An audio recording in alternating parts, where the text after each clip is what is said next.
To suggest that my father came from humble beginnings would be a gross understatement. His mother worked multiple jobs just to keep food on the table, and he never had a sense of security in his home life growing up. It is what drove him, how poor he was growing up. He loved life.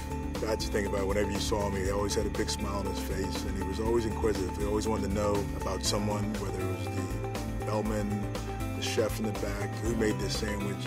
He was someone that really loved people and loved being around people. Camden was like a second father to him. It was a city that he loved. It was the only city he knew growing up, and it would be a city that he spent the better part of his adult life trying to give back to. He wanted to make sure that kids going through the Boys and Girls Club in Camden, which he built, had an opportunity to go to a Broadway show, had opportunities to go to sporting events as a reward for attendance and doing well in school and in the after-school programs. Camden was really near to his heart because he grew up there, and he really wanted to give those kids an opportunity.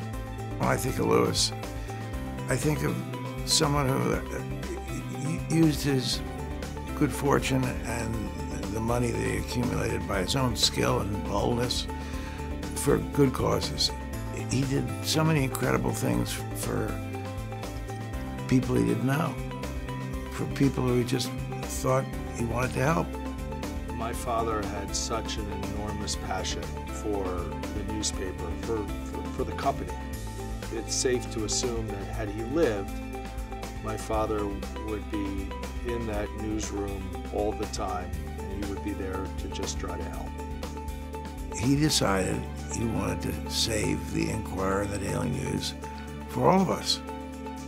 And Lewis and I were both dedicated to preserving journalism in the future, in the digital age, because it's so important to Philadelphia and the region.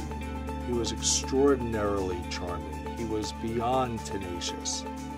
He had enormous patience to wait for the right moment to make a deal or not.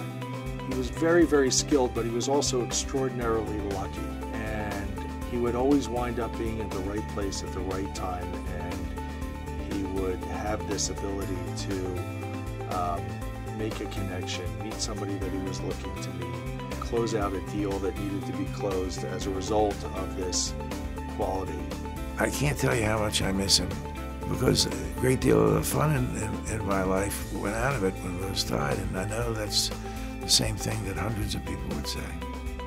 He loved life. He loved creating memories.